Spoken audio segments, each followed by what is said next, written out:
Hello, কেমন আছো সবাই? আশা করি সবাই ভালোই আছো। আজকের দিনটা একটা বিশেষ দিন। আজকে মাতৃদিবস। তো পৃথিবীর সমস্ত মায়েদের আমার প্রাণ ভরা প্রণাম ও বুক ভরা ভালোবাসা। তো মায়ের থেকে মনে হয় এই পৃথিবীতে আর কেউ নেই। কারণ এই মা ছিলেন বলেই আমরা পৃথিবীর আলো দেখেছি, এই সুন্দর পৃথিবীটাকে দেখছি।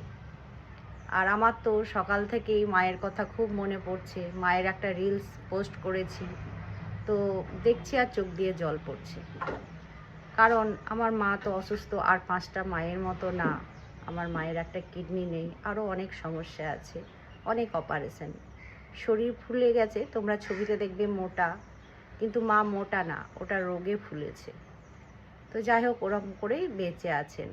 তো আমার মা ওই উপরে দোতলাটাই আমার মায়ের জীবন, না বাইরের জগৎ না অন্য কিছু। তো দোতলার ওপরেই থাকেন। তো সকাল থেকে এই মায়ের কথা মনে পড়ে মনটা ভীষণ খারাপ হয়ে যাচ্ছে। তো কথাটা তোমাদের সামনে বলতেলাম, ভাবলাম একটা রিলস ভিডিও করি। তো দেখো, বর্মশাই গেছিলো বাজারে, তো বাজার নিয়ে এসছে। তো আমার মায়ের জন্য কি বলবো, ছোট থেকে তো মাকে দেখছি আর 5টা মায়ের মতো না। খুবই সরল, সাধারণ, একদম ঘরোয়া। মানে যে যা বলে তার কথাই মেনে নেয়। আগে বাবা যা বলতো বাবার কথা মেনে নিত, বাবার বাইরে একটাও কাজ বা কোনো দিন কিছু করেনি। আমরা তো ছোট থেকে দেখছি। আর এখন তো বাবা অসুস্থ। খুবই সরল, সাধারণ সাধারণ একটা মহিলা বা মা বা মানুষ। তো কি বলবো, মানে অনেক মাদেরই দেখেছি সংসার কন্ট্রোল করে, সংসার নিজের হাতে রাখে, সবাইকে কন্ট্রোল করে, কিন্তু আমার মা সেরকম না। নিজের মা বলে বলছি না, সত্যি কথায়। আমি তো অনেকের সংসারই দেখছি যে মায়েদের হাতে সংসার থাকে, মারাই কন্ট্রোল করে, কিন্তু আমার মার ওসব কিছুই নেই। খুবই সরল, সাধারণ, খায় দায়, থাকে, বাড়িতে বাস। এই হচ্ছে আমার মা।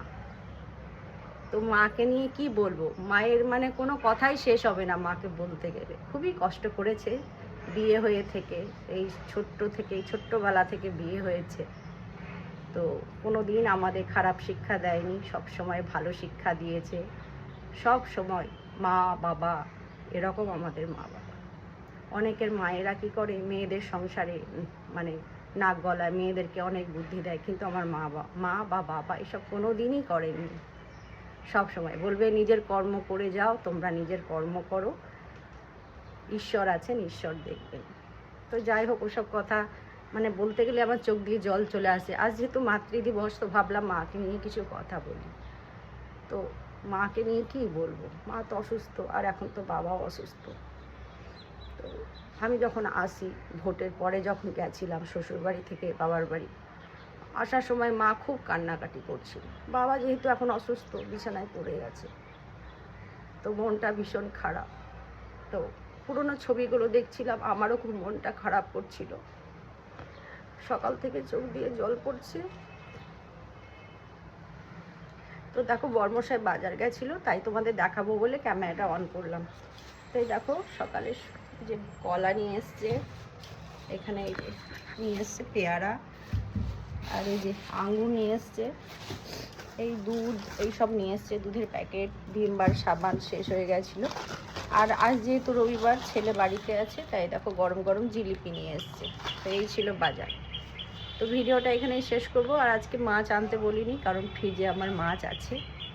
আর ওইদিকে গ্যাসের ওভেনে আমি দুধটা বসিয়ে দিয়ে তোমাদের সঙ্গে কথা বলতে লেগেছি। আর এই দেখো, উতলে পড়ে গেছে, মনে নেই।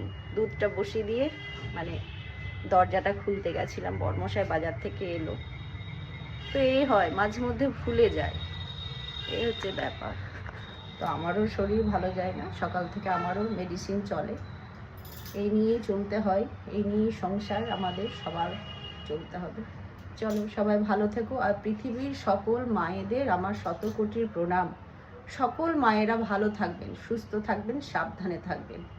আমাদের মনটা সবসময়তেই খারাপ থাকে, কিন্তু কিছু করার নেই, কারণ এই নিয়ে তো আমাদের চলতে হবে। জীবনটা তো আমাদের এইভাবে এগিয়ে নিয়ে যেতে হবে। সব সময় তো মন খারাপ করে বসে থাকলে হবে না। মা অসুস্থ, বাবা অসুস্থ, তো যাই হোক, এর মধ্যেই আমরা বেঁচে আছি, সংসার করছি। সংসার তো নিজের মতো এগিয়ে যাবে, কারোর জন্য তো থেমে থাকবে না, তাই না? চল বন্ধুরা, টাটা, ভিডিওটা এখানেই শেষ করছি।